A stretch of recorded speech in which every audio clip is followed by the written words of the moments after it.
परमात्मा की शरण में पहुंचना, किसी मंदिर के दरवाजे पर लिखा था आपका मन गंदा है। यदि आपका मन गंदा है, आपने पाप करा हो, छल करा हो, कपट करा हो, बेईमानी करी हो, प्रपंच करा हो, चाहे आप कितने भी गंदे हो, तो मंदिर जरूर जाइए।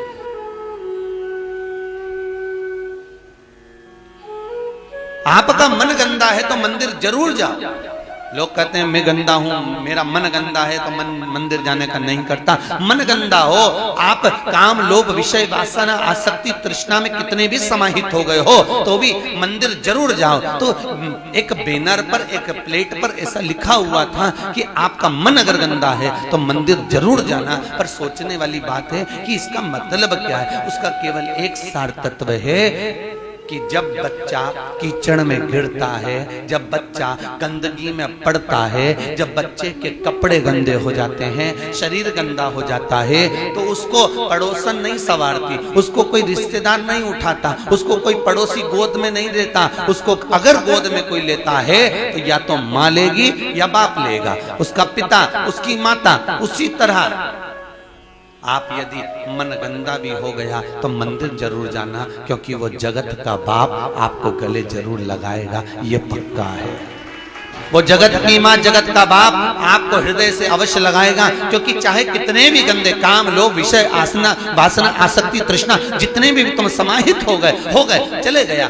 कहाँ कोई कह रहा था हमारा तो बचपन बिगड़ गया, हमारी जवानी बिगड़ गई, हम भोग विलास में डूबे रहे, हमने ये गलती कर दी, हमने ये गलती कर दी। कथा सुनने के बाद कई गलतियों का भान होता है कि हमने ये गलती करी। हो गया ना, हो जान दो। फिर भी आप अगर मन भी गंदा है, काम, लोभ, विषय, वासना, आसक्ति में भी हम डूबे रहे हैं, भले हमने बचपन बिगाड़ दिया, जवानी बिगाड़ दी, अधेड़ी बिगाड़ दी, भले हम भजन नहीं करे, पर अभी मौका, अभी ट्रेन थोड़ी ना छूटी है, अभी तो मुजफ्फरनगर स्टेशन पे खड़ी है, अभी तो मौका है।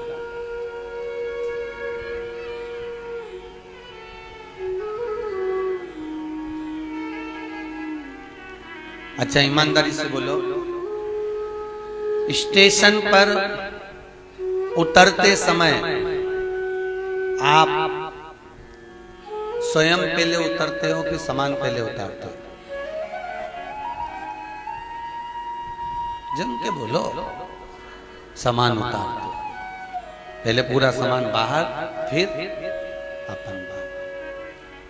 कितनी ज्ञान की बातें हैं कि मंजिल पर पहुंचना है और मंजिल का स्टेशन आ चुका है, सबसे पहले आपने सामान बाहर फेंका, उसके बाद आप उतरे हो।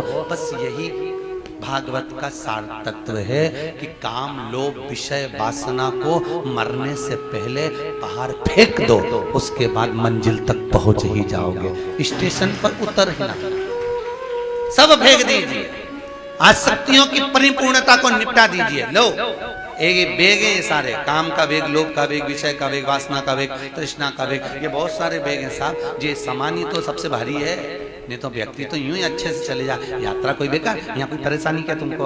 अरे बोलो तो सारी नहीं, कोई कष्ट हो रहा हो तो बताओ, बस बंदर ही परेशान कर रहा है, बाकी के कोई परेशानी हो तो बताओ।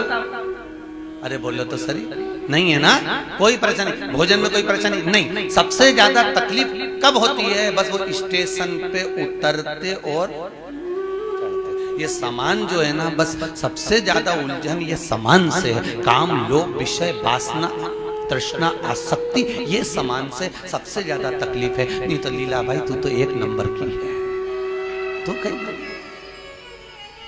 बुरी तुम नहीं हो, तुम्हारी ये आसक्ति, ये तृष्णा, ये लोभ, ये विषय, ये वासना, ये हमारे बेग जो है ये हमको कष्ट प्रदान कर देते हैं। और हम सामान रखते हैं किसी बेग में और ढूंढते हैं किसी बेग में, और घंटों निकल जाता है, बाद में वही सामान बाहर पड़ा हुआ मिल जाता है। बस यही है, आसक्ति के बेग में काम को डूब रहे हैं और काम के बेग में आसक्ति को ढूंढ रहे हैं। आसक्ति में लोभ को ढूंढा जा रहा है, लोभ से विषय में ढूंढा जा रहा है। और हम ढूंढने में सारा फैला लेते, इतना फैलाते हैं कि पूरा, किसी की तो आदत रहती है जब तक वो पूरा फैला रहा उसके कमरे में मजे ही नहीं, आनंद।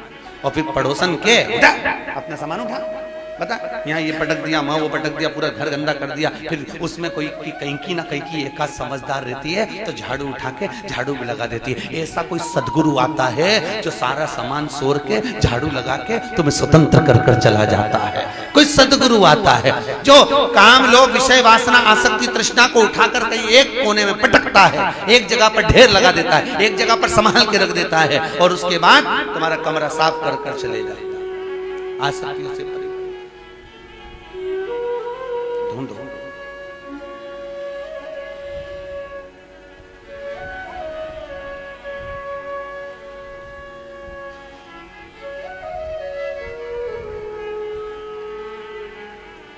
बस उस परमात्मा के चरणों की विनती। महाराज, राजा बलि के दरवाजे पर वामन भगवान 3 पग भूमि मांगने के लिए खड़े हैं। कितनी पग? 3 पग। भाग्य देखना कितना किस्मत वाला है। कौन? राजा बलि। उसके भाग्य के बराबर दुनिया में किसी का भाग्य नहीं हो सकता साहब।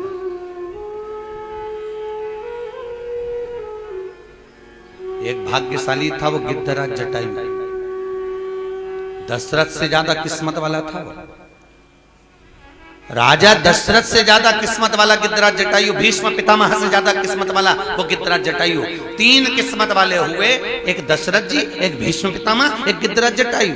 ये 3 किस्मत वाले। इनको किस्मत वाला क्यों कहा गया? क्योंकि दशरथ जी के घर में राम जन्मे, भीष्म पितामह ने भगवान कृष्ण का बचपन से लेकर जवानी तक का दर्शन करा, और गिद्धराज जटायु जिसने प्राण त्यागे तो राम की गोद में त्यागा। इन तीनों में सबसे ज्यादा प्रबल किस्मत वाला है तो गिद्धराज जटायु है। क्यों? क्योंकि दशरथ जी के घर में राम जन्मे, पर दशरथ जी के जब प्राण छूटे तब राम सामने नहीं, राम सामने नहीं। भीष्म पितामह जिसने भगवान कृष्ण का बचपन से लेकर जवानी तक का दर्शन किया, पर जब प्राणों को त्यागा तो कृष्ण सामने नहीं थे। पर गिद्धराज जटायु जिसने जीवन भर मांस खाया, पर जब प्राणों को त्यागा तो राम को सामने पाया।